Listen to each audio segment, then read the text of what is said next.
Je vous propose de commencer, puis les personnes qui nous rejoindront après pourront rejoindre plus tard. Bonjour à tous et à toutes. Donc moi, je suis Léo Voisin, je suis le responsable de l'Observatoire régional de l'ESS pour la CRES Île-de-France. Avec moi présent dans les locaux de la CRES, on a Vincent Guillemin, donc il peut se présenter. Donc, Vincent Guillemin, qui est le délégué général de la Ligue de l'enseignement du Val-de-Marne, de la Seine-et-Marne, et secrétaire général pour la Ligue Île-de-France. Bonjour à tous. Voilà, et puis en visio, un deuxième intervenant qui est Samuel Kaufmann de Exopé. Oui, bonjour. Bonjour, si vous pouvez vous présenter en 2 mots. Oui, alors je suis Samuel Kaufmann d'Exopé, comme on vient de le dire, et je suis en charge du développement territorial d'Exopé. Donc, j'ai la mission de développer Exopé sur toutes les régions de France. Et donc, merci à tous les deux d'être présents aujourd'hui. Alors, comme vous pouvez constater, dans le tour de table, on n'a pas de collectivité aujourd'hui. Je vous incite tous et toutes à participer en posant des questions ou en témoignant de ce qui se passe dans votre ville ou dans votre intercommunalité, pour qu'on puisse avoir des échanges autour de ces questions-là et autour des différentes interventions qu'on pourra avoir ce matin. Donc, bienvenue à tout le monde. Là, c'est un club des collectivités ESS. J'explique en 2 mots ce projet-là. Donc, c'est un projet qui est mené par la CRES, la Chambre régionale de l'économie sociale et solidaire d'Île-de-France, l'ERTES, donc qui est un réseau de collectivités engagées sur l'économie sociale et solidaire, et l'Association des maires d'Île-de-France. Donc, tous ces trois organismes, on s'est mis ensemble sur ce projet qui vise à proposer une fois tous les 2-3 mois une rencontre entre des structures de l'ESS et des collectivités pour parler de différents sujets et puis pour voir un petit peu des exemples de ce qui peut se faire, de ce qu'on peut faire aussi avec l'ESS sur les territoires. Donc pour ce matin, juste quelques petits rappels sur la visio. Je vous invite à couper votre micro quand vous n'intervenez pas pour éviter les bruits parasites. N'hésitez pas à lever la main dans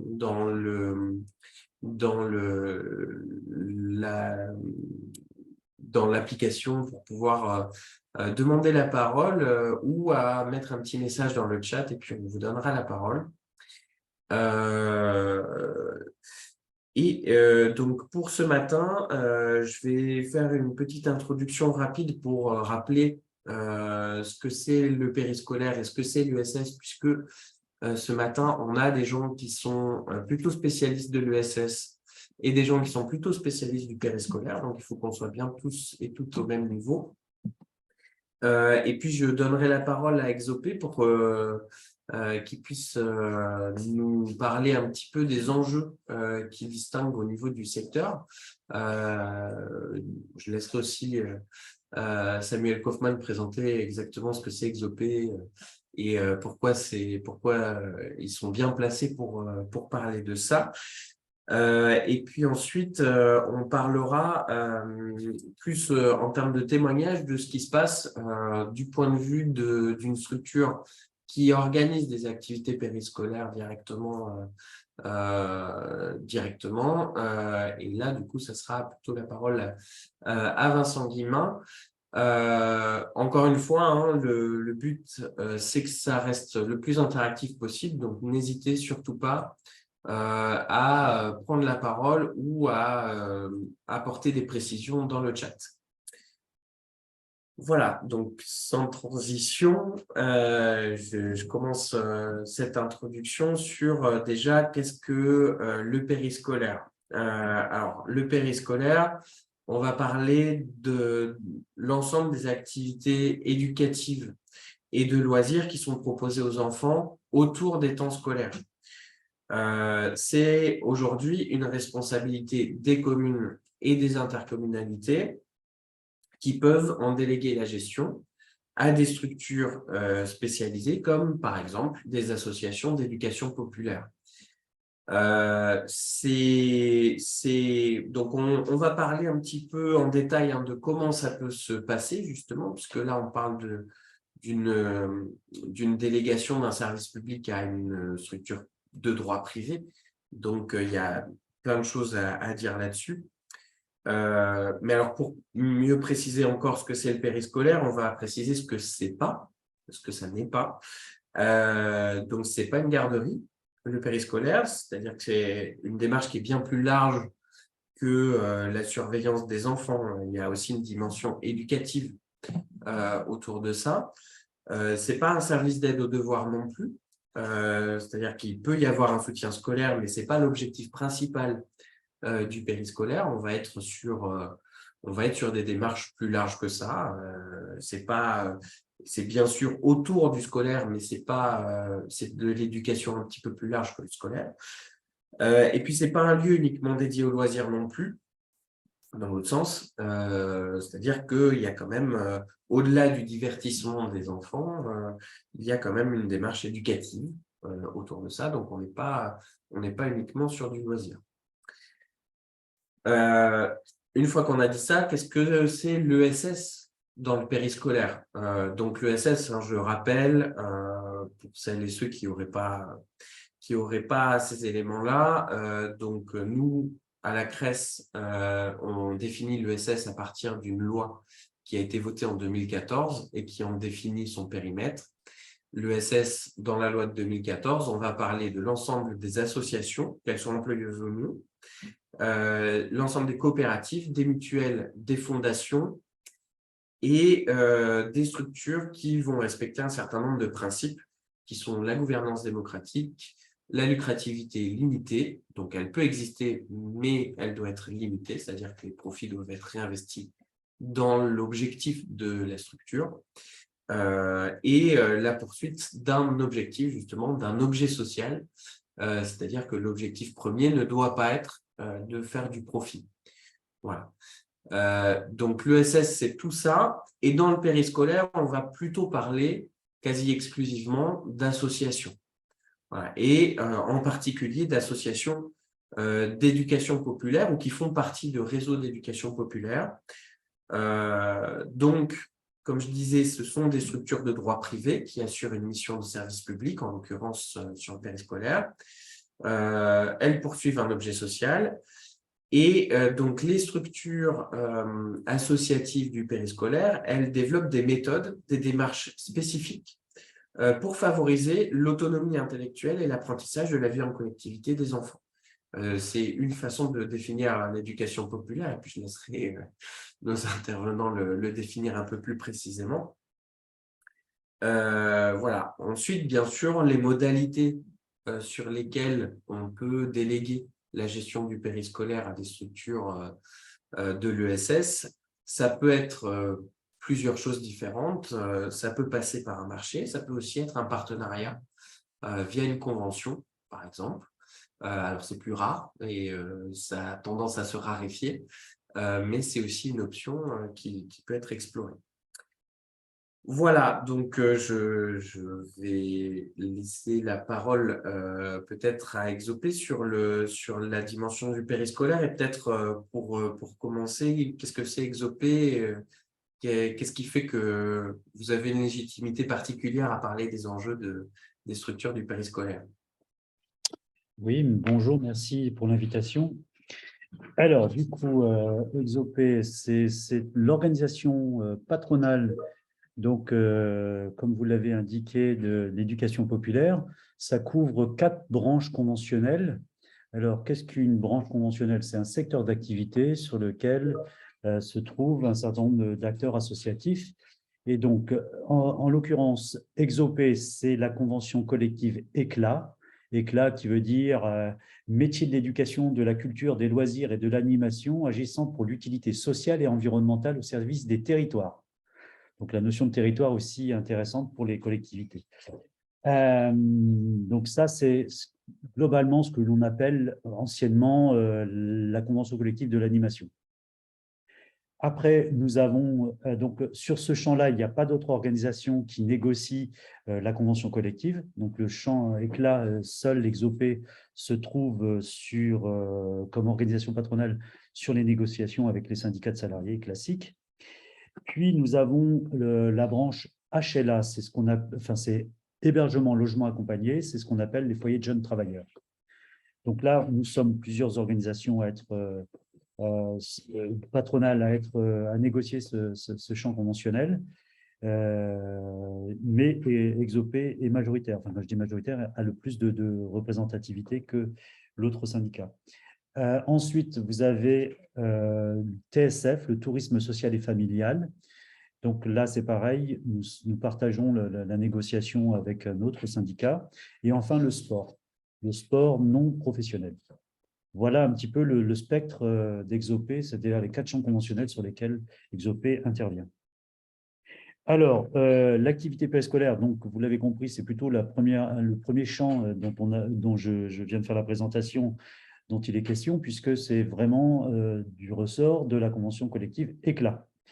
Alors, le périscolaire, c'est une une partie assez importante, mais c'est une simple partie du champ de la convention collective de l'animation. Du coup, nous sur le périscolaire, nous sondons régulièrement avec notre partenaire, le FONGEP, nos adhérents, et c'est en fonction de ça qu'on peut parler plus facilement de la difficulté de la difficulté ou un petit peu l'ambiance qui règne sur le champ de l'animation et du périscolaire en particulier. Donc, la dernière enquête en date que nous avons lancée avec le FONGEP, c'était une enquête entre le 20 septembre et 6 octobre 2022 pour laquelle 1283 participants ont pu répondre à nos questions, sachant que Exopé, c'est à peu près 12 000 adhérents. Donc, dans les types d'adhérents, nous avons une très grande majorité d'adhérents de moins de 11 salariés.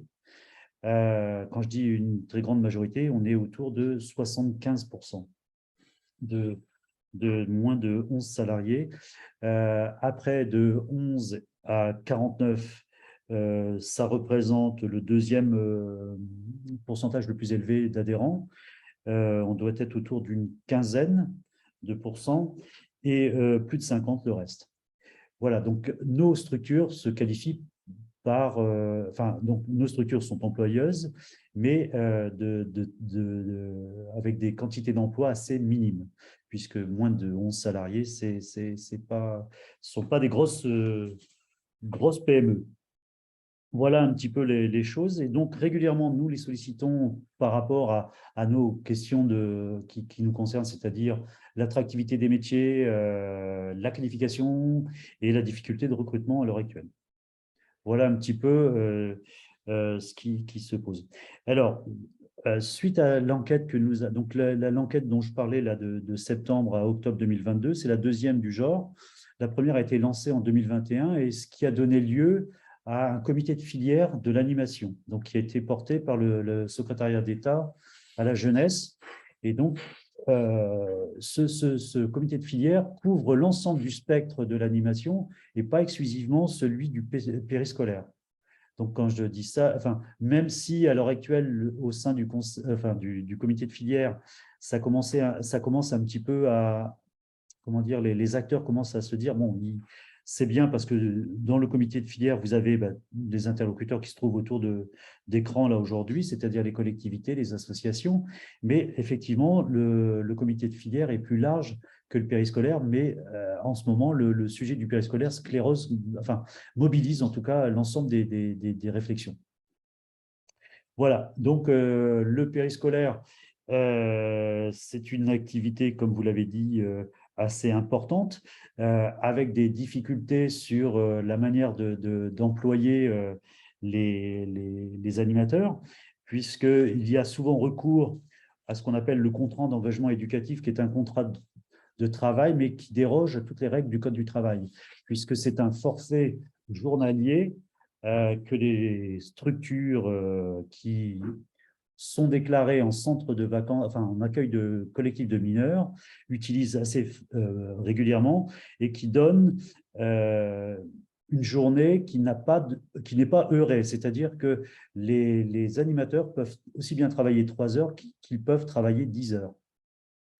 Et la rémunération minimale correspond à 2,2 fois le SMIC horaire heure, c'est-à-dire que le SMIC à l'heure actuelle doit être à 11,60 €. Enfin, au 1er mai, je ne l'ai pas par cœur, mais donc 2,2 fois, on doit être autour de 25 € brut la journée à minimum, au minimum.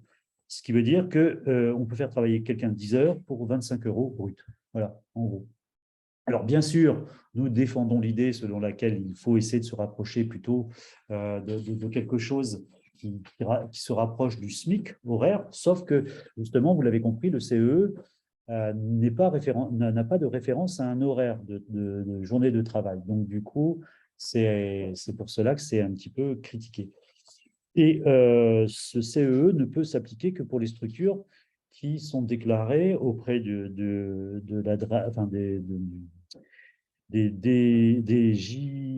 alors les services départementaux de la jeunesse, SDJES, donc comme étant des accueils de collectifs de mineurs.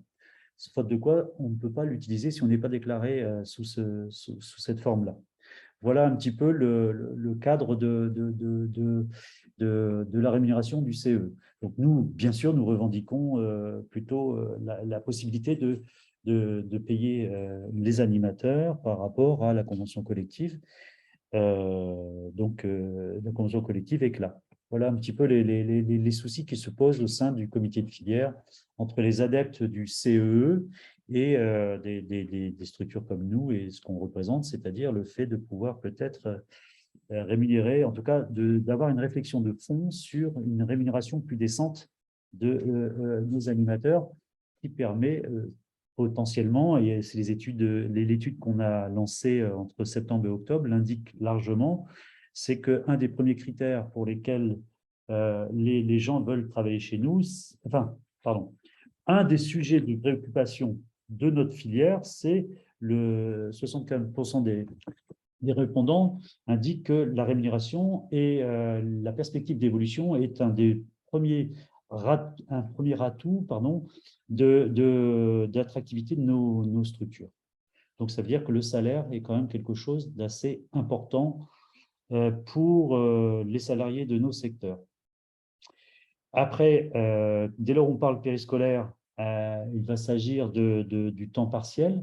Donc là aussi, c'est un effet, enfin, c'est quelque chose qui rebute un peu les potentiels salariés à venir travailler sur nos secteurs, c'est le fait qu'ils subissent un temps partiel, donc quelque chose qu'ils n'ont pas décidé, puisque je rappelle que le périscolaire, souvent, c'est l'accueil le matin relativement tôt, entre midi et 2, et après l'école. Donc, c'est ce qu'on appelle du temps partiel, puisque là, vous n'avez pas possibilité d'avoir un temps plein, en tout cas de faire 7 heures dans la journée. Si vous avez les moyens, c'est le côté fractionné aussi qui rebute quelque peu ce temps de travail-là. Et donc ça, c'est la troisième cause de difficulté au recrutement dans nos secteurs. Troisième paramètre qui est aussi quelque chose et qui représente 50% des gens qui ont répondu, c'est le manque de formation et donc le manque de compétences. C'est-à-dire que bien souvent, nous avons des gens qui bougent plutôt des trous, en fait. Et il n'y a pas forcément de prise de temps, de qualification de ces personnels qui interviennent auprès des gamins sur les 3 temps, enfin les 3 périodes de la journée que je viens de redonner. Voilà, et puis souvent aussi, comme nous sommes des associations, le quatrième, c'est le fait qu'il y a un engagement assez fort dans l'environnement associatif que nous représentons, qui n'est pas forcément le cas dans d'autres types d'entreprises. C'est-à-dire qu'on demande toujours plus avec des valeurs dans nos secteurs. Vous l'avez rappelé, l'éducation populaire. Donc là aussi, c'est que parce que l'on on nomme ça éducation populaire, souvent ça permet d'en demander plus. Donc, une espèce d'engagement du salarié un peu plus conséquent que dans une entreprise lambda. Alors voilà, je ne sais pas si c'est ce que je viens de… Ouais, juste du coup là-dessus, donc là vous avez posé un peu les paramètres qui font qu'il y a des difficultés de recrutement. Est-ce que vous pouvez un peu caractériser ces difficultés de recrutement justement? Alors je suppose que c'est quand même quelque chose d'assez répandu. Puis peut-être aussi parmi les participants, si parmi vous il y a des gens qui ont des difficultés sur le recrutement des animateurs ou animatrices, peut être intéressant d'avoir votre témoignage. Alors, les difficultés de recrutement, donc j'en ai dit quelques mots, c'est la rémunération. Ça, c'est véritablement, comme je vous le dis, logiquement, les acteurs qui sont, qui sont adhérents à Exopé payent nécessairement à l'heure plus que le SMIC, puisque la convention collective, logiquement, elle est beaucoup plus intéressante pour les salariés. Donc, ce qui veut dire que même si nous payons un peu plus que le SMIC, ce n'est pas non plus énormément, beaucoup plus. Donc, les salaires sont quand même très sommaires. Donc, ça, c'est un des premiers éléments. Le temps partiel subi, ça c'est le deuxième argument que je viens d'évoquer, c'est-à-dire le fait que, en fait, vous comme moi, effectivement, le fait de pouvoir travailler de 9h à midi, de 14h à 17h, c'est assez sympathique. Bon, le secteur de l'animation et particulièrement le périscolaire, ce n'est pas du tout ça, puisqu'on a plutôt des amplitudes de 12 heures à peu près, 7h le matin, 19h la fin le temps que les parents déposent le matin les enfants, 7h, 7h30. Jusqu'à la prise le début de l'école, après entre midi et deux, et ça. Donc, il y a au moins ces 3 périodes de travail sur la journée, et c'est pas forcément, ça ne totalise pas forcément 7 heures par jour. Donc, voilà le type de choses. Donc, souvent, il y a des compléments. Alors, il y a des compléments à faire où c'est du temps partiel qu'on n'arrive pas à compléter. En tout cas, je parle là des associations, parce que dans les collectivités territoriales, souvent le temps de périscolaire peut être couplé à du temps de ménage ou ce genre de choses, mais chez nous, nous n'avons pas forcément ce type de choses qui existent. Est-ce que vous avez est-ce que vous pouvez donner un peu un ordre de grandeur sur l'ampleur de cette difficulté-là ou l'évolution aussi de ça? Est-ce qu'il y a plus de difficultés aujourd'hui à recruter des animateurs et animatrices qu'auparavant? Oui. Là, c'est un vrai problème de société parce que, bien sûr, on regarde par le prisme de l'animation parce que c'est le nôtre. Mais a priori, quand je dis ça, c'est que à l'heure actuelle, sur l'enquête que nous avons menée, encore une fois, auprès de 1383 adhérents, je rappelle que Exopé, non, je vais vous donner une information. Exopé, pour un adhérent à Exopé, il y en a 4 qui utilisent un des 4 champs conventionnels. Donc, alors, pour un adhérent à Exopé, il y a 4 adhérents qui utilisent un des 4 champs conventionnels que suit Exopé sans être adhérent. Et donc, Exopé représente, tout à l'heure je l'ai dit, à peu près 12 000 adhérents, ce qui fait à peu près 100 à 110 000 salariés. Ce qui veut dire que vous multipliez par 4 et vous ajoutez ceux d'Exopé, c'est à peu près 500 à 600 000 salariés, les champs couverts par Exopé. Donc là, il y a eu 1283 répondants. D'accord ? Donc, tout ça pour dire que c'est intéressant, mais ça représente sûrement les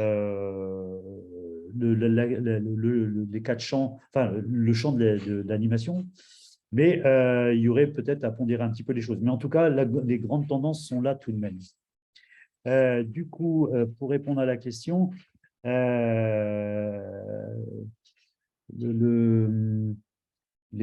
alors, il y a sur l'enquête que nous avons menée, c'est à peu près 10 000 postes à pourvoir. Un peu plus de 10 000 postes, quasiment 11 000 postes à pourvoir. Sur l'enquête que je vous indiquais, la fin d'année 2022, voilà. Sur les 10 000 postes, c'est 72% de postes d'animateurs Et puis après, on a pas mal de postes de coordinateurs d'activité aussi, c'est-à-dire les postes intermédiaires. C'est-à-dire que les postes de coordinateurs, ce sont les personnes qui vont gérer une équipe, une petite équipe d'animateurs. Donc, les postes de coordination sont moins sur le terrain, c'est plus pour défendre du projet. Et puis après, nous avons aussi beaucoup enfin, nous avons à peu près 6% de postes de direction à pourvoir à l'heure actuelle. Et on estime que d'ici 5 ans, ça sera à peu près 50% des postes de direction des structures qui seront à remplacer parce que la retraite et parce que aussi pas mal d'entre ces salariés-là s'en vont sur d'autres secteurs. Ok. Est-ce que là, parmi les participants, est-ce que dans vos collectivités, vous rencontrez des questions autour de ça, autour du recrutement des animateurs et animatrices? Est-ce que c'est un enjeu pour vous?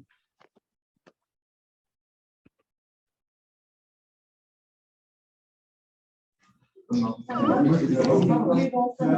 vais prendre... Oui. Je vois que vous levez la main. Peut-être quelqu'un d'autre avait activé son micro. Je n'ai pas vu. Alors, Marie-Claude Fargeau, allez-y. Oui, donc moi, je suis dans une structure à Ballainvilliers et je voudrais dire que le poste d'animateur est souvent un poste occupé par des étudiants en temps complémentaire. Ce n'est pas un métier. Donc, à partir du moment où on considère que ce n'est pas un métier, la formation devient aléatoire. Voilà, c'était ma remarque.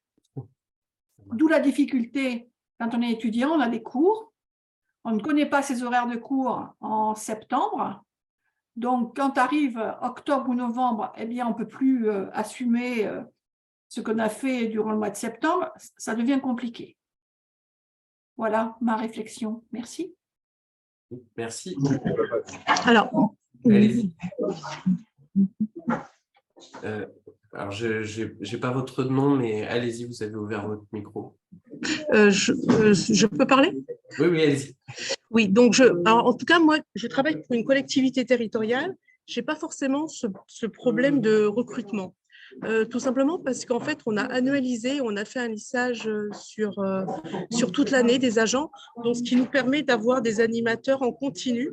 Donc, par exemple, équipe du matin, équipe de l'après-midi pour les directeurs et les responsables périscolaires. Et ensuite, on a fait de même pour éviter, je veux dire, ces coupures. Je veux dire qu'on peut avoir des animateurs accueil du matin, accueil du midi, accueil du soir. Donc, nous, on a plus fractionné accueil du matin et midi. Et ensuite, on a accueil du midi, accueil du soir. Ce qui évite d'avoir, je veux dire, des amplitudes trop larges et puis d'avoir du matin, midi, soir. Donc, nous, en tous les cas, la grosse difficulté plutôt sur le recrutement, c'est surtout pour trouver des garçons. Pour trouver des animateurs garçons. Voilà, en tout cas, moi, je n'ai pas de difficulté de recrutement. Peut-être la plus grosse difficulté, ce serait sur le temps méridien, parce qu'effectivement, on n'a pas de besoin d'autant d'animateurs en accueil du matin que sur le soir, mais plus sur le temps méridien. Voilà ma réflexion. Et puis aussi la mise en place aussi de formation, puisqu'on fait pas mal de formations en intra. On forme énormément d'animateurs, donc ce qui permet aussi de fidéliser et de pérenniser nos équipes. Et du coup, vous, c'est internalisé dans la collectivité? Oui, okay. C'est une gestion municipale. Ça marche. Clémentine Beaumarie. Oui, bonjour. La parole. C'est Beaumarie. Alors moi, je suis IFAC, donc c'est une association d'éducation populaire et j'ai en gestion le marché de Sucy-en-Brie dans le Val-de-Marne. Je pense qu'on a quand même beaucoup de situations difficiles de recrutement. Évidemment pour la pause méridienne, surtout quand on déclare, puisque les taux sont resserrés. Moi, je voulais juste rajouter sur le diagnostic Exopé que je partage pleinement le fait qu'on a aussi beaucoup d'abandon de poste. Je trouve ces 2 dernières années, depuis le Covid, encore plus qu'avant, où les gens ont l'air plutôt intéressés. Alors, pas toujours, hein, mais quand même. Et puis, en fait, au bout de quelques semaines, quelques mois, ils partent sans rien dire, sans prévenir. On essaye de leur faciliter leur départ en plus parce qu'on ne peut pas démissionner d'un CDD. Donc, on fait en sorte de faire une rupture de contrat à l'amiable, ce qui leur permet de toucher, en tout cas d'avoir un document Pôle emploi assez rapidement. Et pourtant, ils disparaissent dans la nature, quoi. Et ça, j'avoue que ça fait 10 ans que je suis en gestion de services périscolaires et ça fait 2 ans que je trouve que ça explose, cette situation explose, quoi. Ok. Est-ce que quelqu'un d'autre veut porter peut-être un témoignage? Non. Alors, je vais peut-être reprendre juste la parole pour dire que sur la collectivité, on a, nous, fait des contrats on a différents types de contrats. On a des contrats à temps plein, donc on a forcément des titulaires, mais on a aussi des CDD 37h30, on a des CDD 31h et des CDD 11h, qui correspondent uniquement à de la pause méridienne. Donc, c'est pour ça que je disais tout à l'heure que ça permettait de fidéliser. Et donc, on a des agents qui commencent en septembre. Et donc, comme c'est annualisé, ils ont tous les mois le même salaire. Pour certains, ça leur permet de compléter aussi avec le service restauration hygiène, quand on le peut, quand il y a des absences sur ce secteur-là. Et donc, ça leur ajoute des heures, des indices payés en plus, quoi. Ok. On essaye de faire en sorte de pérenniser nos équipes. Ce n'est pas évident. Mais je rejoins ce qui a été dit auparavant. Difficile de trouver aussi de très, très bons animateurs, des animateurs investis et des animateurs impliqués, et puis d'avoir vraiment un rôle éducatif et d'être vraiment dans une démarche. Et vous l'avez dit tout à l'heure, on n'est pas sur un mode de garde, on est vraiment sur des intentions pédagogiques et éducatives. Et c'est vrai que j'entendais aussi quelqu'un dire que c'est un métier qui n'est pas forcément, en tout cas, il n'est pas forcément reconnu, mais c'est devenu un métier. Même si effectivement, les éducateurs, enfin en tout cas l'éducation nationale a du mal aussi à nous faire partager, enfin en tout cas on a du mal à travailler avec eux, en tout cas moi dans ma collectivité, on a du mal aussi à mutualiser nos espaces, puisque accueil périscolaire déclaré auprès de la SDJES, donc on est soumis quand même à avoir des locaux adaptés, des locaux qui peuvent accueillir un maximum d'enfants, donc voilà, c'est une difficulté moi de travailler avec l'éducation nationale. Ça marche. Voilà. Samuel Kaufmann, à partir de tous ces éléments, est-ce que vous avez des choses pour compléter ou pour éclairer tout ça? Non, je peux confirmer le fait que le secteur est plutôt féminin, ça c'est sûr. Donc, une des remarques était le fait de trouver des garçons. Oui, c'est un gros souci. Il y a de moins en moins de garçons sur le secteur de l'animation. Et la notion d'abandon de poste aussi, de la collègue de l'IFAC, là, oui, ça arrive beaucoup. Alors, pas mal d'enquêtes, alors pas celle dont je parlais tout à l'heure, mais indiquent que effectivement, alors, bien sûr, les animateurs que nous avons, c'est quasiment égal à des jeunes. Voilà. Enfin, quand je dis égal à des jeunes, c'est-à-dire que c'est l'entrée de métier dans nos secteurs, c'est l'entrée du métier, hein, l'animateur périscolaire, pour après conduire des activités un peu plus permanentes et soutenues. Donc, ce qu'on relève dans les différentes enquêtes que nous avons, c'est que ces jeunes veulent être utiles. Il y a un côté utile qu'ils ne retrouvent pas. Donc, moi, je partage ce que disait la personne de l'IFAC là, sur le fait qu'au début, ils sont volontaires, mais sur des fonctions du type d'animation dans le cadre périscolaire, il n'y a pas tellement de place ou de marge de manœuvre pour que ces salariés-là, fussent-ils à temps partiel, mais n'ont pas la capacité de pouvoir s'exprimer et d'exister, réellement. Et donc, ça, c'est vraiment un souci aussi d'attractivité de ce métier, le fait de ne pas pouvoir exprimer tout ce qu'ils auraient envie d'exprimer à travers ce travail. Et on s'aperçoit aussi que de plus en plus, nous avons des jeunes qui sont à la recherche de CDD et plus de CDI. Pour quelqu'un de ma génération, le CDI, c'était le Graal, mais a priori, c'est plus ça. Donc, le CDD devient un peu le sujet qui intéresse beaucoup, puisque techniquement, le CDD, effectivement, sur un temps donné, donc, ça permet de voir un peu ce que donne ce boulot-là. Et puis, techniquement, il est plus rémunérateur, puisqu'à la fin, il y a une prime de contrat précaire. Donc, c'est pour ça qu'il est plus intéressant financièrement. Voilà un petit peu les choses. Et tout ça, ça rejoint aussi une enquête de gens de l'IFOP là, sur la jeunesse, ça s'appelle La Fracture, qui indique que la jeunesse, il la détermine jusqu'à l'âge de 30 ans, c'est une génération, enfin, les gens de moins de 30 ans sont des individus qui souhaitent accumuler un certain nombre d'expériences pour après pouvoir trancher sur l'orientation professionnelle qu'ils prendront. Et ce, quel que soit le niveau de diplôme, et surtout les gens très diplômés. Je vais me tourner du coup vers Vincent Guillemin pour peut-être avoir là le regard d'une structure qui organise directement des activités périscolaires et puis un réseau en plus d'éducation populaire. Peut-être déjà, qu'est-ce que c'est la Ligue de l'enseignement et qu'est-ce que c'est l'éducation populaire? Est-ce que tu peux essayer de proposer une définition, même si ce n'est pas évident? Bonjour. Une définition, ça va être difficile parce que chacun a la sienne. Mais globalement, on peut dire que l'éducation populaire, même si la vision peut être un peu désuète quelque part dans le langage, on se dit que c'est quelque chose de vieux, mais je pense que on est a fortiori dans une période comme celle que nous traversons avec les tensions sociales et tout le discours autour de la démocratie, de la liberté d'expression.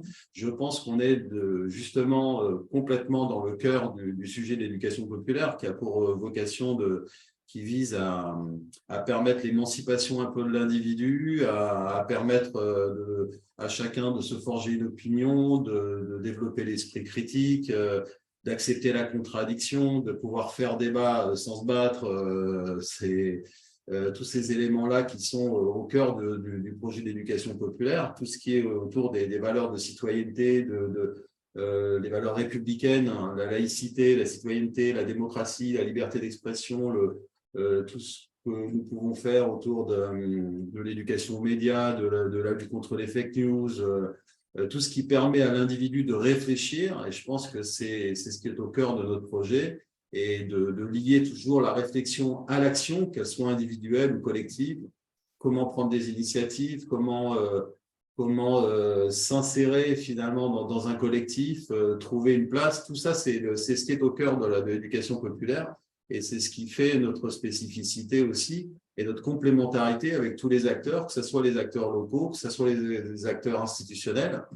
Et en ce sens-là, je pense que c'est l'éducation populaire est beaucoup plus moderne et contemporaine qu'on pourrait le laisser croire.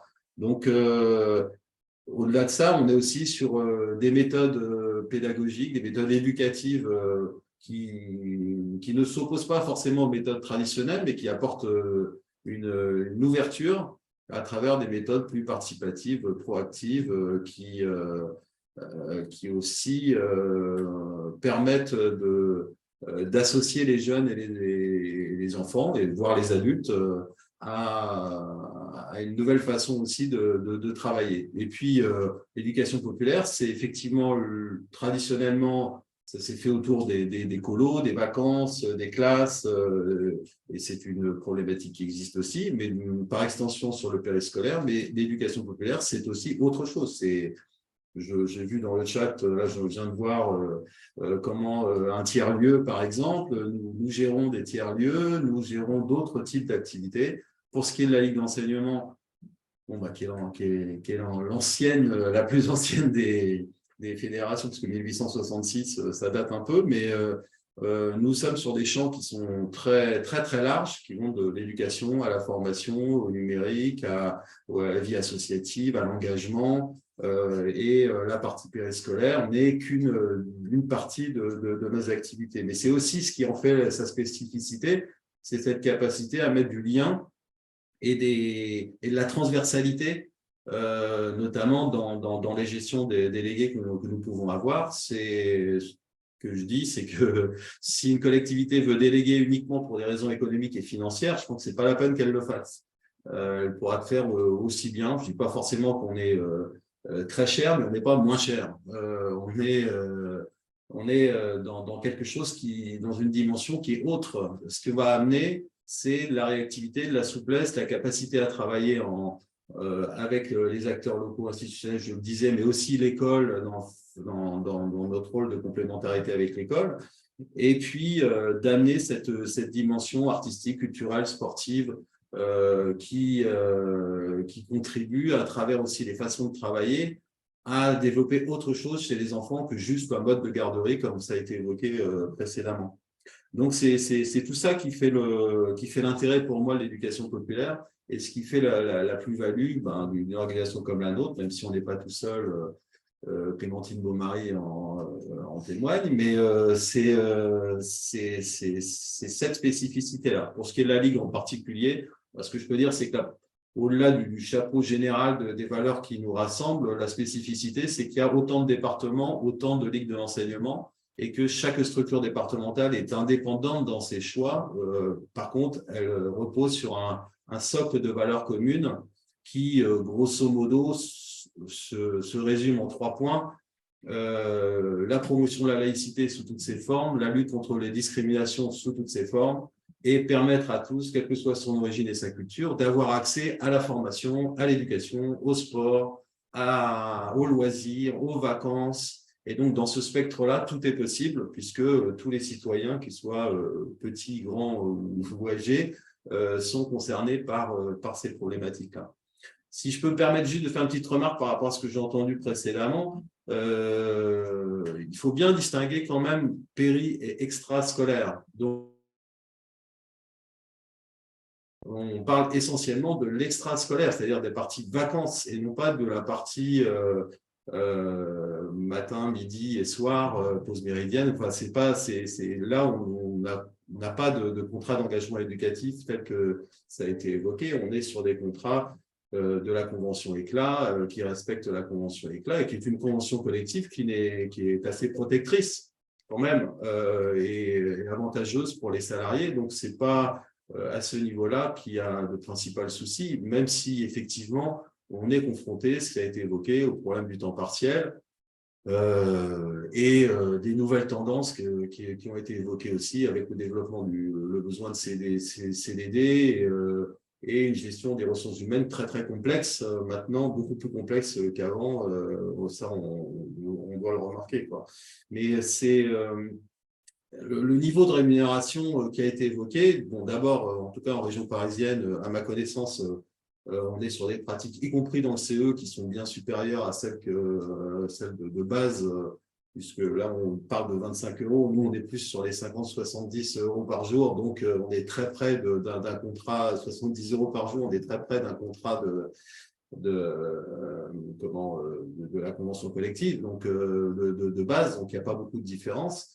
Et il y a de moins en moins de personnes qui sont concernées dans nos activités par ce type de contrat, parce qu'on essaye justement de faire des temps pleins et que le plus souvent, les délégations, qu'elles soient sous forme de convention, de DSP ou de marché public, sont des conventions qui intègrent tous les temps. Donc, ça nous permet quand même de faire des contrats à temps plein pour bon nombre de salariés, pour ceux qui le souhaitent. Donc, voilà, sur cette partie-là contractuelle, les raisons des difficultés qu'on peut rencontrer au quotidien sont pas, pour moi en tout cas, forcément liées uniquement à un problème de rémunération, parce qu'on est sur des rémunérations qui sont maintenant, en tout cas, sur un niveau stable, avec en plus des spécificités locales qui peuvent être la mise en place il y a pas mal de primes d'intermittence, primes d'assiduité, enfin, il y a pas mal de systèmes de valorisation qui peuvent être mis en place et qui ont aussi pour vocation de sécuriser un peu les emplois dedans. On a dans les publics, on n'a pas que des jeunes, on a aussi, notamment, je pense à la pause méridienne, parce que quand on est sur des collectivités, il y a aussi une employabilité, certes, beaucoup de femmes, mais aussi des femmes d'un certain âge qui sont pas forcément que des jeunes et des étudiants qui viennent, eux, plus de façon temporaire sur des activités de vacances.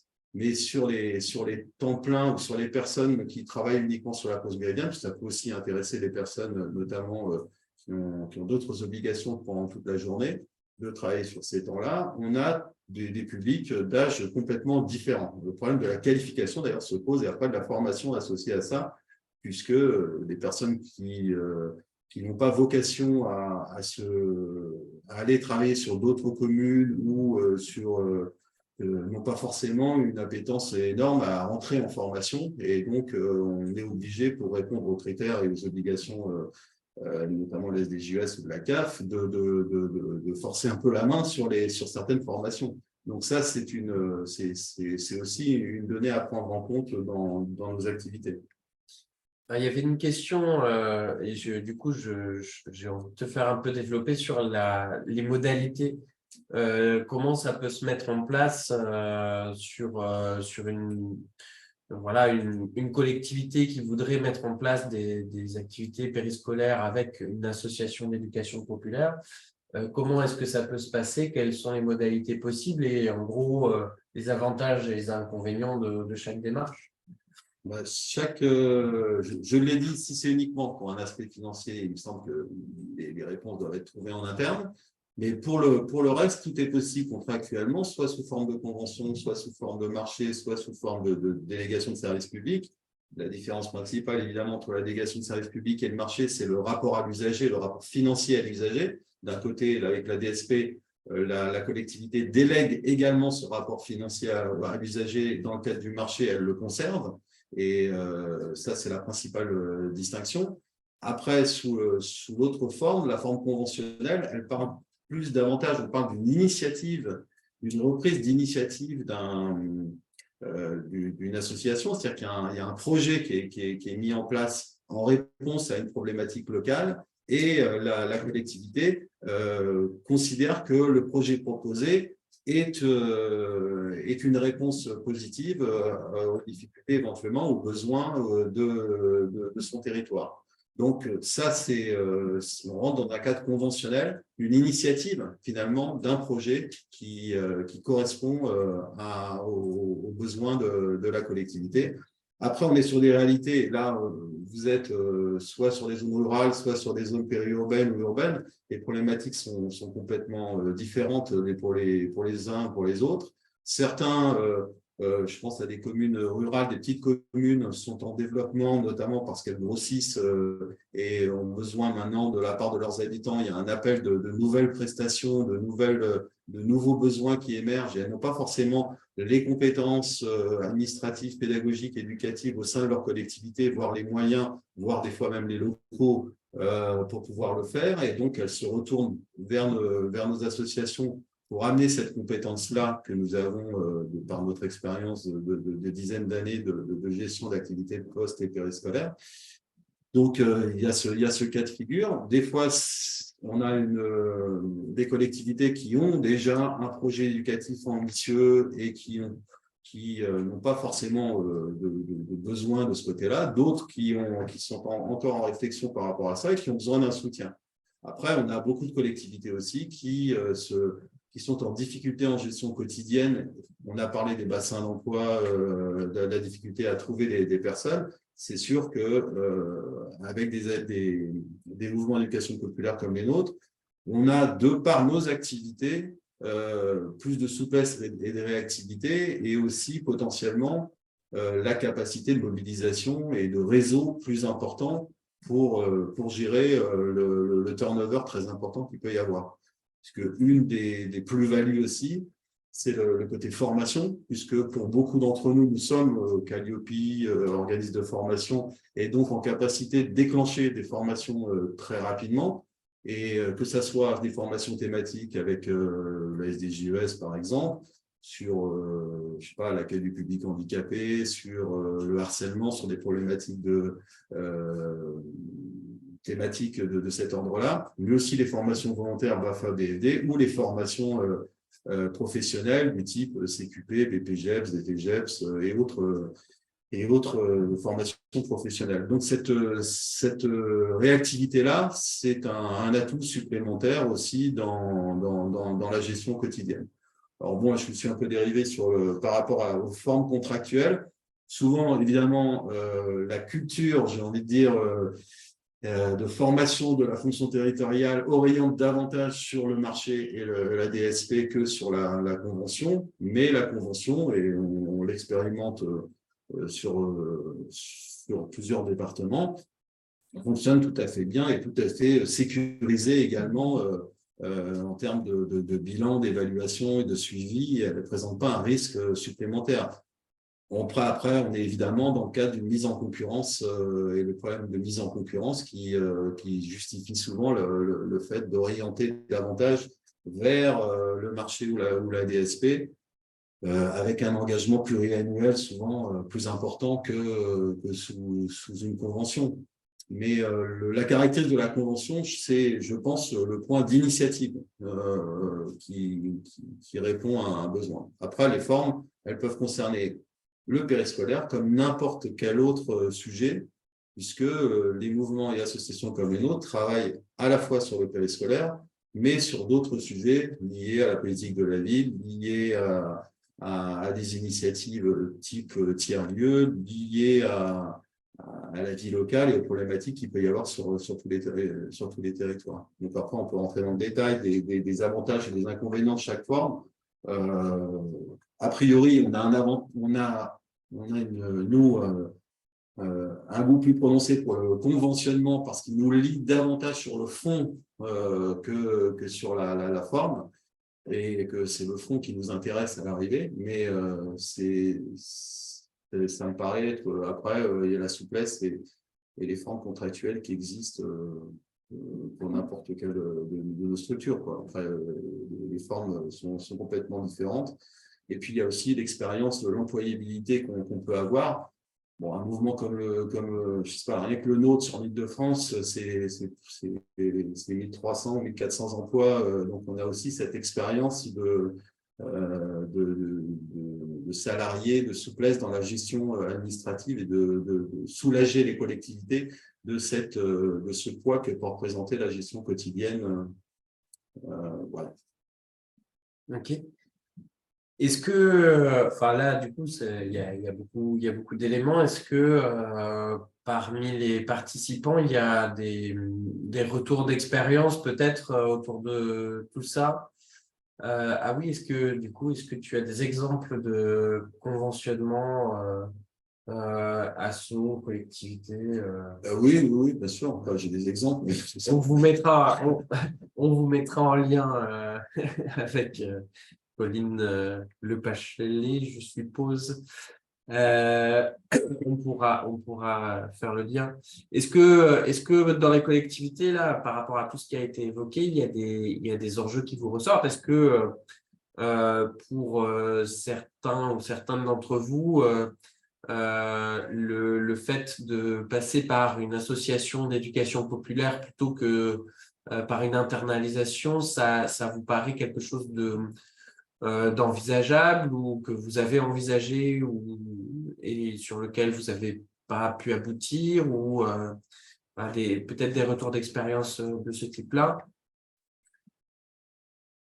Et puis peut-être que vous avez abouti et que ça se passe très très bien et que ça peut être très intéressant aussi à mettre en valeur. C'est un petit mot.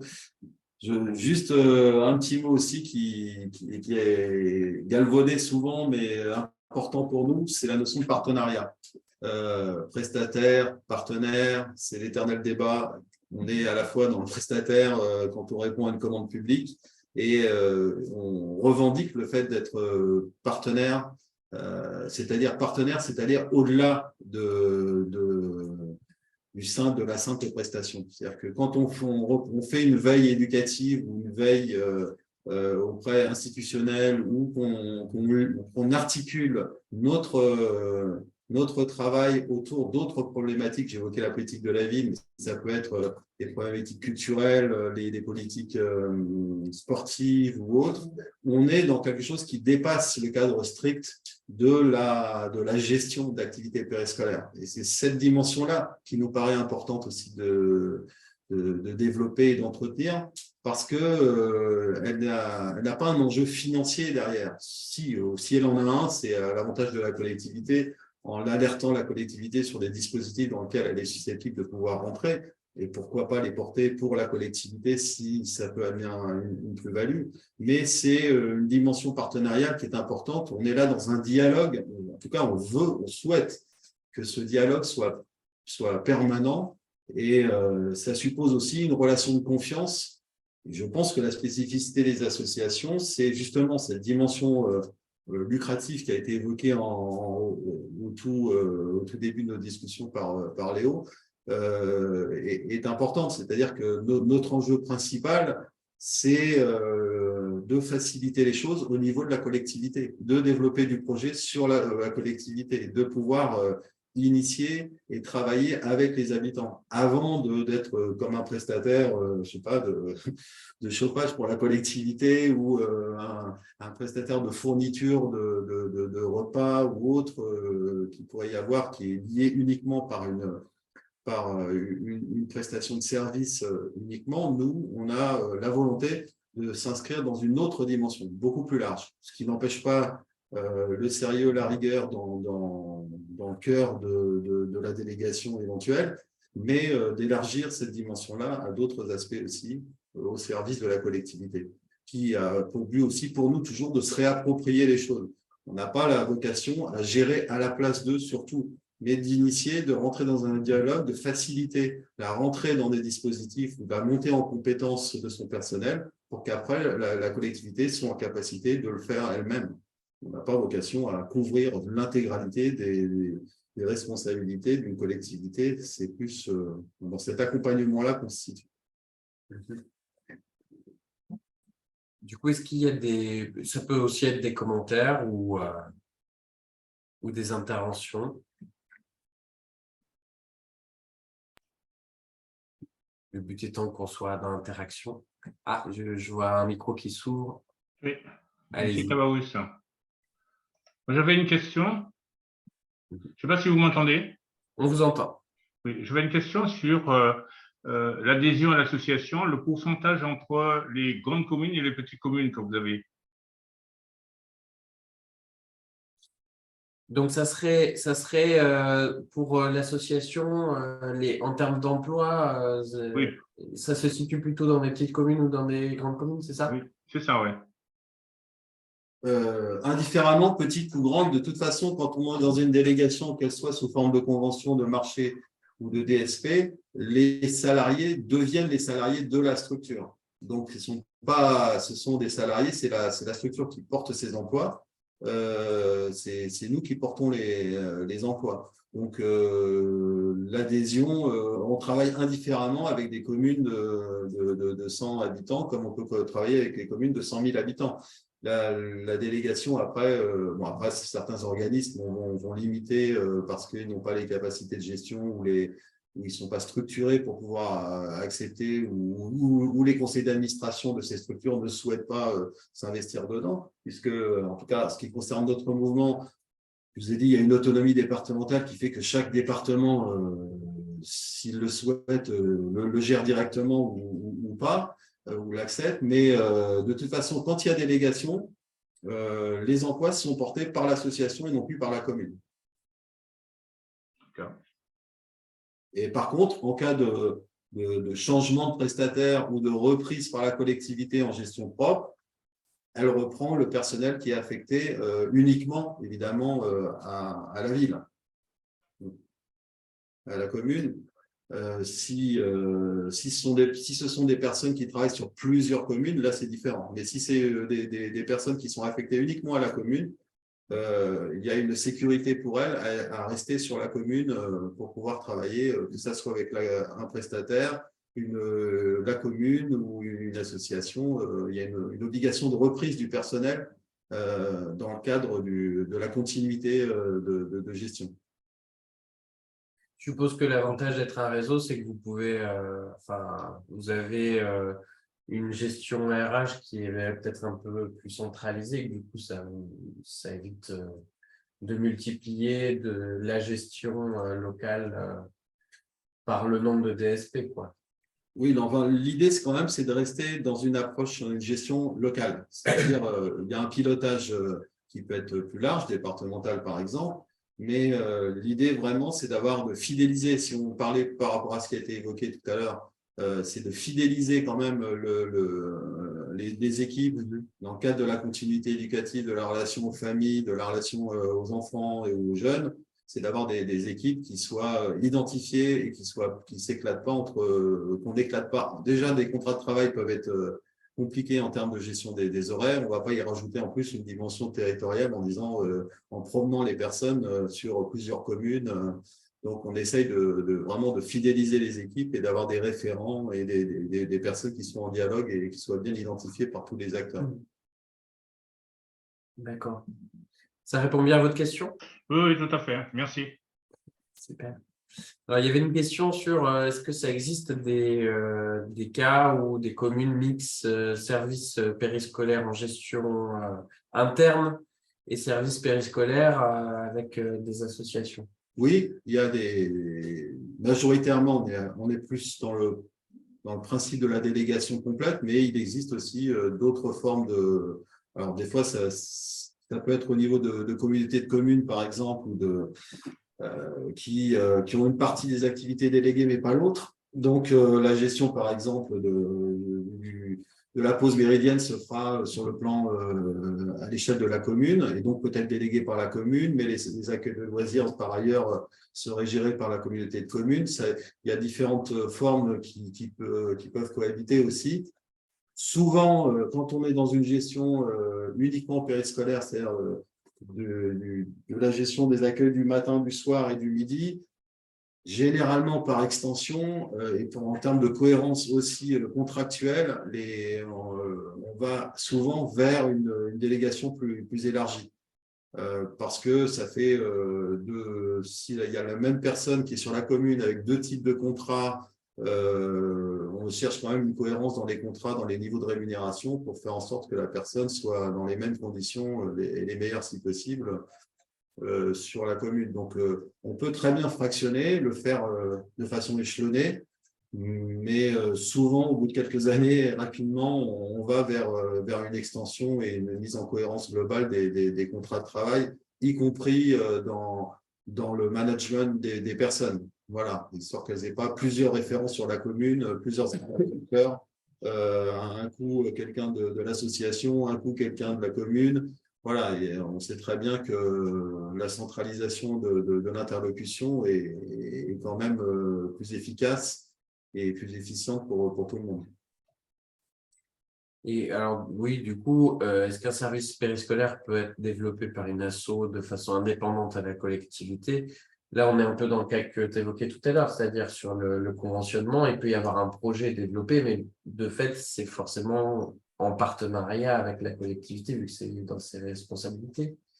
Il y a deux cas de figure. Soit c'est une initiative, alors là, c'est plus complexe dans le sens où si elle est le faire indépendamment de la collectivité sur une collectivité, c'est compliqué. C'est-à-dire qu'il faut avoir des locaux, après, il y a le coût de la prestation. Donc, on est plus là souvent dans d'autres formes d'activités qui sont plus la gestion d'activités culturelles, artistiques ou sportives. On va faire de la prestation, là, plus d'activités. Et dans une gestion moins globale, mais dans le cadre d'un accueil, là, ça serait, je sais pas, comme une crèche parentale ou une crèche associative qui se montrait, ou une crèche d'entreprise qui se montrait parallèlement à d'autres dispositifs publics qui sont sur un territoire. Ça, c'est possible de mettre en place un accueil parallèle, mais généralement, parallèle soit c'est complémentaire, soit c'est concurrentiel. L'idée, c'est d'être cohérent sur un territoire et généralement, on travaille avec la collectivité pour que ce qui soit proposé ne soit pas en concurrence avec un dispositif communal. Parce que dans ces cas-là, on sera en contradiction avec nos principes et nos objectifs. Et le développement d'un service public de qualité.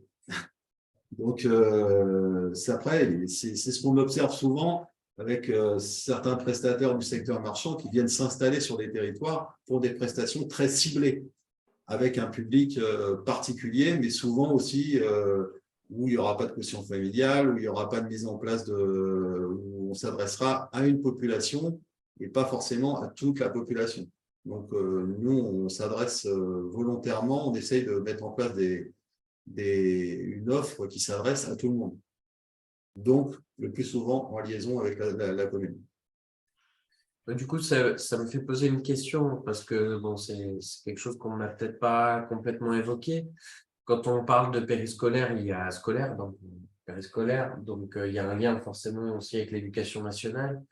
Et il me semble me souvenir que dans les années 2010, il y a eu quand même une loi sur les rythmes scolaires sur laquelle bon, il y a eu des évolutions depuis. Est-ce que du coup, tu peux nous faire un petit retour sur comment ça s'était passé? Est-ce que ça a pu soulever comme question, justement? Le problème que ça a soulevé, c'est un problème qui existe toujours et que ce qui a été, qui a été abordé par une de nos intervenants tout à l'heure sur la difficulté de liaison et d'articulation avec les écoles qui partagent des locaux souvent avec le secteur périscolaire.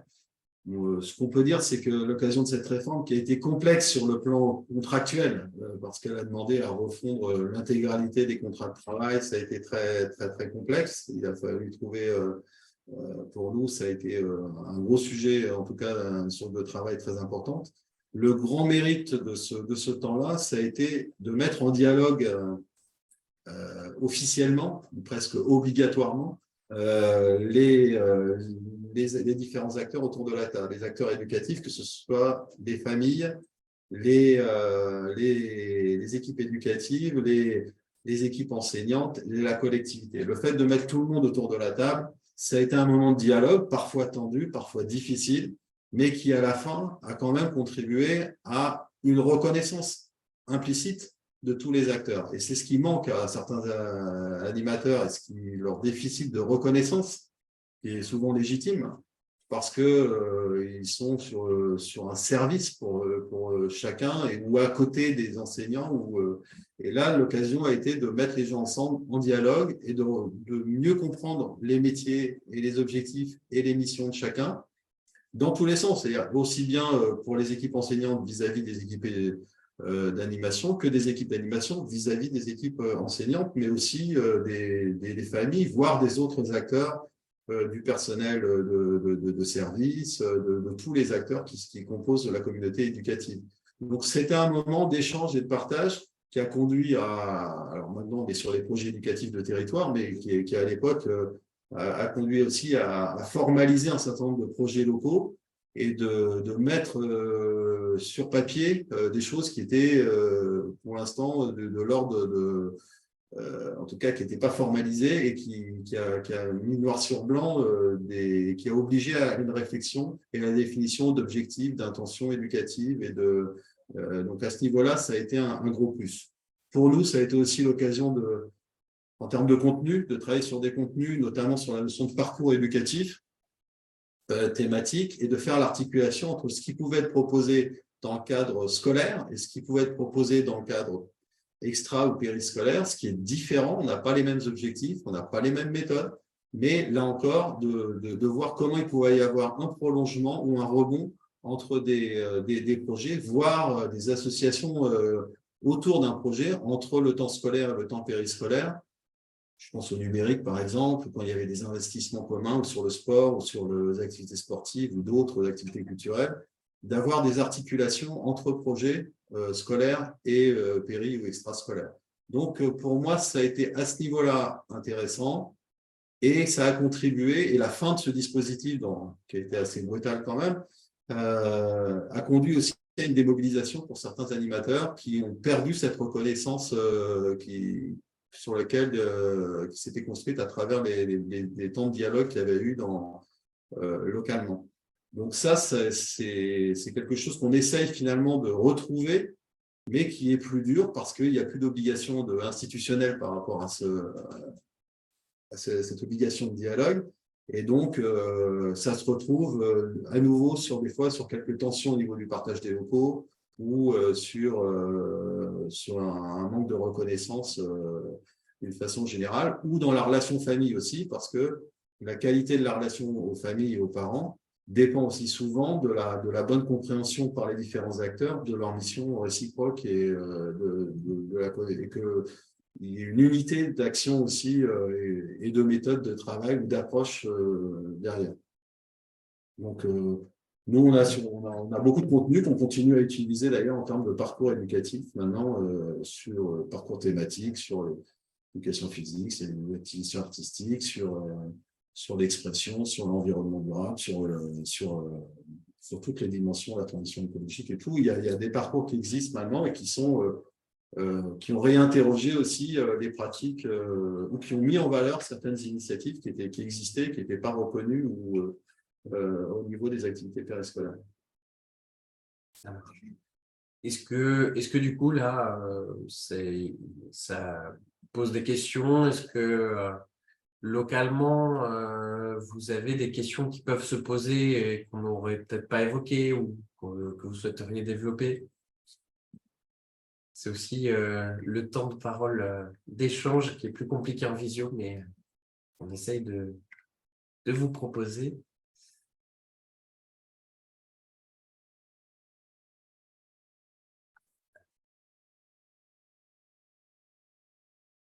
D'accord, c'est aussi clair que ça, c'est super. Peut-être, je vais peut-être demander à Samuel Kaufmann, du coup, s'il y a des choses dans ce qu'on a évoqué là qui souhaiterait compléter ou sur lequel il aurait un regard supplémentaire à apporter. Non, pas tant que ça, puisque là, vous avez vraiment un acteur de terrain qui redonne bien le contexte. La précision tout à l'heure, effectivement, Vincent a eu raison de rappeler que le CE n'a pas lieu d'être dans le périscolaire, mais il est quand même tout de même utilisé par certains. C'est juste ça. Mais il a raison de rappeler que les règles de droit s'appliquent et non pas un contrat particulier qui est hors code du travail. Mais d'ailleurs, quand on parle d'extrascolaire, pour le coup, il peut y avoir un lien avec le périscolaire. C'est ce que tu disais tout à l'heure, le fait que dans la Ligue de l'enseignement, vous pouvez, en fait, vous avez ces deux activités-là. Ça vous permet aussi d'avoir des démarches un peu plus Toutes les personnes en CDI sur le temps des vacances sont des personnes qui travaillent sur le temps de mercredi, qui travaillent sur le temps du périscolaire, puisqu'on est dans la recherche d'un temps plein. Donc, on a nécessité aussi d'avoir ce socle d'équipes qui en font des professionnels et qui, justement, s'articulent avec des animateurs occasionnels qui, eux, interviennent dans d'autres perspectives, pas dans une perspective professionnelle. Donc là, et ça peut être une difficulté de gestion au quotidien, de gérer des personnes qui ont des ambitions professionnelles différentes, soit qui sont là pour un petit job, soit qui sont là pour développer d'autres perspectives professionnelles. Donc ça, c'est cette gestion de publics différents sur une fonction différente. Mais je pense que beaucoup de métiers maintenant sont dans cette problématique-là. Du coup, enfin oui, sur l'aspect est-ce que c'est un métier ou pas, là, du coup, on est sur enfin, vous essayez de développer des parcours professionnels. Je pense qu'on ne peut pas rester dans cette activité avec toutes les contraintes qu'on a évoquées, de temps partiel, de pression aussi importante, de règles qui sont très contraignantes, sans avoir une relation professionnelle à son métier. Donc, je pense que les obligations qui existent et tous les efforts d'accompagnement qu'on fait en termes de formation ont un sens parce qu'on ne peut pas. Il y a trop de contraintes. Il y a trop on parlait des salaires. C'est vrai qu'on n'a pas des salaires importants, mais on essaye d'avoir un minimum. Mais au regard, si on fait la balance entre contraintes et salaire et pression quotidienne vis-à-vis des familles, des équipes enseignantes, des collectivités, des attentes de tout le monde, ou nous en tant qu'employeurs, ça n'est possible que parce qu'on a une approche professionnelle et qu'on met de la formation et qu'on se place aussi dans une évolution de carrière qui est importante et qui n'est pas évidente à gérer, vu le nombre de personnes nécessaires pour faire tourner des activités péri extrascolaires sur une commune. C'est compliqué de donner des perspectives professionnelles à tout le monde et de développer des ambitions, mais c'est en même temps un véritable enjeu si on veut assurer une continuité et une qualité aussi dans ce qui est proposé. Il y avait une question sur qu'est-ce qui différencie le périscolaire, l'accueil de loisirs ou les simples activités du mercredi proposées par des assos. Là, voilà, j'aurais tendance à proposer la réponse suivante, c'est-à-dire que là, on est dans une démarche qui est du coup autour du scolaire, donc avec une dimension éducative. Donc, on n'est pas juste dans l'accueil de loisirs, il y a quand même cet aspect éducatif, mais qui n'est pas scolaire non plus directement. Donc, c'est un peu un entre-deux aussi. L'entre-deux, c'est le mercredi, en fait, qui a changé de statut. C'est qui est passé du statut plus ou moins extrascolaire à périscolaire. Et du coup, qui en a changé un petit peu le rattachement contractuel derrière. Et dans nos déclarations auprès de la CAF ou la DGES, il ne répond pas non plus aux mêmes contraintes. Donc, c'est ça qui est un peu confus des fois et qui peut l'être entre est-ce que le mercredi c'est du périscolaire, est-ce que le mercredi c'est de l'extrascolaire. Donc, on a changé un peu de registre. Maintenant, vraiment, quand on parle autour de l'école, c'est vraiment autour de l'école. C'est tout ce qui est autour du temps scolaire et en considérant que l'extrascolaire, c'est les vacances, c'est en dehors du temps scolaire. Alors que le mercredi, maintenant, il est rattaché, ce qui a son importance par rapport à ce qui a été évoqué sur les contrats d'engagement éducatif notamment, et sur l'utilisation du contrat d'engagement éducatif qui était auparavant utilisé sur le temps du mercredi au même titre que celui du temps des vacances et qui maintenant se concentre sur le temps des vacances, devrait se concentrer sur le temps des vacances. Okay. Il nous reste encore un petit peu de temps si les personnes veulent intervenir, échanger autour de ça. Profitez-en, nos intervenants sont intéressants.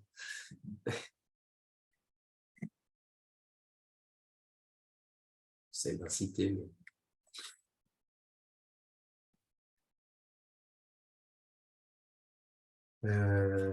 D'accord. Donc, du coup, sur tout ça, nous, à la Chambre régionale de l'ESS, on va publier prochainement une fiche qui va résumer aussi tout un tas d'éléments qu'on a pu recueillir en entretien avec diverses structures de l'ESS sur justement la question de ESS et périscolaire. Donc, qui a été faite par mon apprenti qui est juste là, qui va aller dans le champ pendant quelques secondes, voilà, qui a travaillé là-dessus et qui a réalisé des entretiens, qui a rédigé cette fiche qui sera publiée d'ici la fin de l'été. Donc, vous aurez un certain nombre d'éléments, y compris des chiffres d'Exopé et des retours d'expérience de structure. Donc, pour la suite des clubs des collectivités, vous aurez un club des collectivités qui se tiendra le 28 juin au moment du Salon des maires d'Île-de-France sur la thématique du sport, puisque la thématique du salon cette année, c'est les Jeux Olympiques. Donc là, on sera sur sport et ESS. Ce qui n'est pas sans lien avec notre sujet du jour, hein, mais on va plus spécifiquement parler du sport. Et une autre information, c'est que d'ici la fin de l'été, normalement, on va publier un recueil des comptes rendus de tous les clubs des collectivités qui ont eu lieu jusqu'à maintenant, ce qui fait une douzaine, non, même maintenant, plus de 15, donc ça va être 16-17 clubs qui se sont tenus là, depuis le début du projet. Donc, vous aurez un petit recueil avec un certain nombre de thématiques qui seront abordées à chaque fois, avec des retours d'expérience, des ressources associées, donc que ce soit sur les coopératives d'intérêt collectif, sur l'accompagnement des structures ESS, l'accompagnement à l'émergence, accompagner connaître les structures de son territoire. Voilà. Vous aurez plein de petits livrets que vous pourrez aussi partager dans votre collectivité et on espère que ça sera un document qui pourra vous être utile. Voilà, donc s'il n'y a pas d'autres interventions, je pense qu'on va pouvoir clôturer. On est un tout petit peu avant midi, donc on a bien tenu le temps cette fois-ci.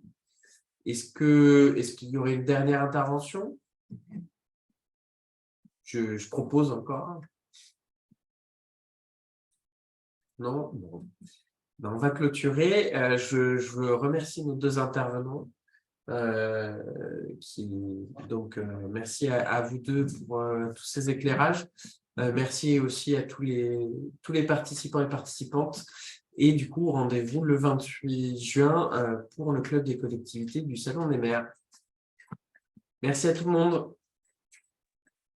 Merci. Au revoir. Au revoir. Au revoir.